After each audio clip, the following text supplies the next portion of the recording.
Hi everybody. I thought on this typically Scottish summer's morning, with the rain pouring down, I'd cheer you all up by having a review of Rangers' transfer business so far in the window, with hopefully another two or three incomings in the next week or two. Plus, I'll have a quick look at the biggest game of the season so far, which just happens to be the first game of the season so far, the Champions League qualifier against Panathinaikos at Ibrox. And I'll be reporting on that on Wednesday morning, hopefully. And even better, with good news. Anyhow, here's how I'm going to go through this. Right at the end of the season, when we didn't have a manager, etc., I sat down with a piece of paper and I wrote down what I'm going to tell you now. So all this, apart from the new players who have come in the last couple of weeks, all this was written before we even had a manager, right? So I had a list of players we should keep, about I think 10, I've got it here. Players we should get rid of and hopefully get some money for, and the guys we would definitely be losing due to out of contract or loan players. So the only one I've got 100% correct so far is the ones we were going to lose anyhow. So in fact we saved money by getting rid of Lawrence, who did very little in his time here, Hadji, who was never really going to be a star, Czerny on loan, Fernandez, can you even picture what he looked like on loan, and who was the other one? Balogun, Big Leon, who would have stayed if he hadn't been 102 years old. So anyhow, these five guys went, and I reckon Balogun, Lawrence and Hadji, probably if you added up their wages, it'd probably come to about 70,000 quid a week.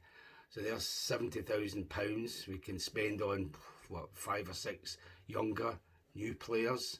So that was good business. Well, not business, we got rid of them, we just didn't re-sign them, thankfully.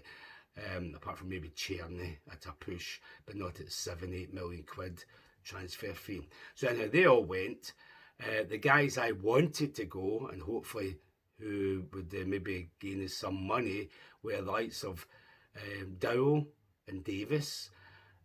I was looking for £1.5 million for each of them from Birmingham, but Birmingham haven't jumped in and signed them immediately, despite them having a wonderful season in the third tier of English League.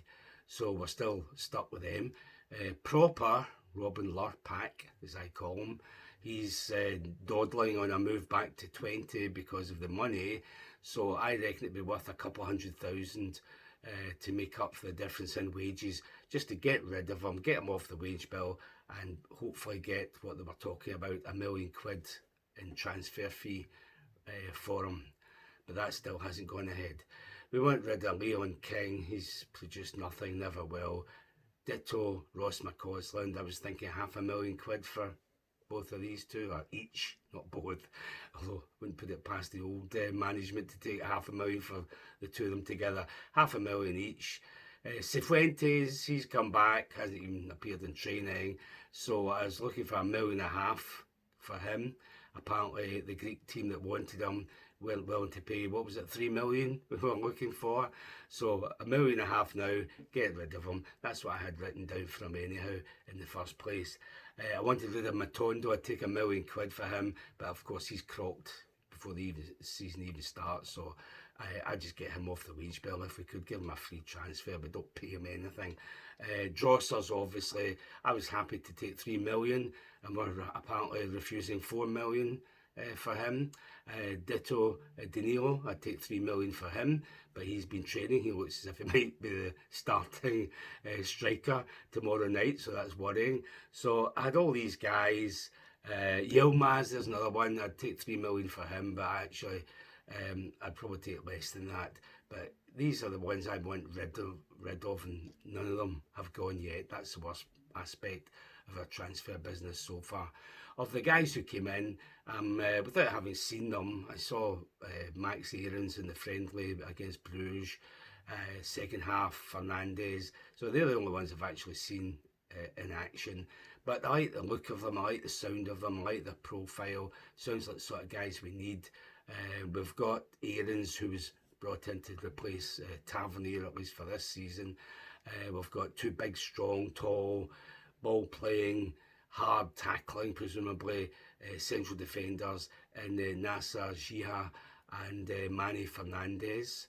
I don't think Fernandez will be a starter every week, but there's two positions we need filled, so that was good. We've got a winger, Gassama, who's apparently quick, skillful, goal-scoring threat, so that's what's been needed, so that's good, but he's not up to speed yet. We've got Rothwell and Asgard in midfield, so the two of them sound promising. Anybody else? I think that's it, actually. Oh, forgetting Lyle Cameron we got from Dundee before Martin became the manager. So I'm happy with the 7 guys who are in. I think they should be able to make a difference, whether as a first pick or as somebody who can come on as a sub or take somebody's place if they're injured. So I'm happy with them. I'm happy with what I've heard from the manager, his philosophy, his attitude. I'm happy with what I've seen of them in training, the intensity, the speed, the methods being used. So all that's looking good. Just as I say, the only worry is we haven't got rid of your Robin Lurpaks and your Davises of the world. So hopefully that'll come in the month of August. We've got about 5 weeks left, so plenty of time to get rid of them, actually. The only worries I've got so far from the manager are the fact that he seems to like Tavernier and want to play him at right back. And he's obviously got a fascination, faith in Dowell. He seems to think he can be a leader at the club and that he can play a part in games. And Rangers fans who've watched this guy for the last 2 years know he's an absolute dud. He contributes nothing. The boy who does nothing. That's what I would call him, because I don't think I've once seen him make a pass. I went, wow, what a pass, or what a tackle, or do you see the way he ran back there and challenged the guy? No, nothing like that. He scored 1 goal, which was a good goal, and that was it. That's his contribution. So I want rid of him desperately, and yet the manager seems to be happy to play him and think of him as one of the better players, a leader. Well, so that's worrying. But apart from that, I'm happy with the business we've done, as I say, apart from the outgoings, which hopefully will speed up in the next few weeks. As for the game tomorrow night, tough game, the toughest draw we could have got in the third qualifying round it is. Then there's a fourth, then there's a playoff, so there's no way we're going to get to Champions League, and I don't want to. I just want to beat Panathinaikos so that's us guaranteed Europa League football. You don't have to qualify for the Europa League, which will happen if Panathinaikos knock us out.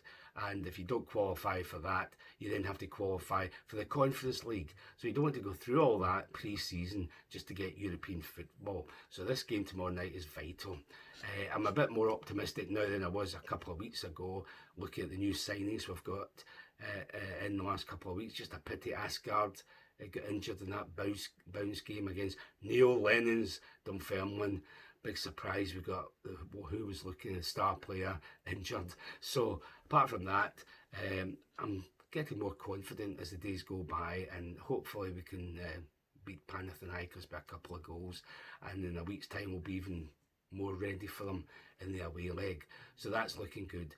The only worry about tomorrow night's game, from the sound of it, from what I've heard, it sounds as if Tavernier is going to start and Max Aarons is going to be left back instead of Shefty, whereas I would have Aarons and Shefty at left back. So my team would have been, and I know this won't happen anyhow, Butland in goal, back 4 of Aarons, Suter, Big Nasser, Jiha and Shefty, but as I say, the 2 full backs won't be that. And then I'd have 3 in midfield, Raskin, Rothwell and Diomande. I'd play 2 ahead of them, 2 attacking players ahead of them, and that would be Danilo and Lyle Cameron, who's a goal-scoring midfielder, and up front, on his own, Big Igaman. So 4-3-2-1. If these guys play anywhere near they're capable of, we should be able to beat Panathinaikos by a couple of goals. So that's my team. It won't happen. We know it won't happen Dow will probably play in the right side of midfield or up front, God forbid. So it's not looking good if that happens. But bear in mind the team I would have picked, and let's hope whichever team takes the field, we can actually win this game because it is absolutely crucial.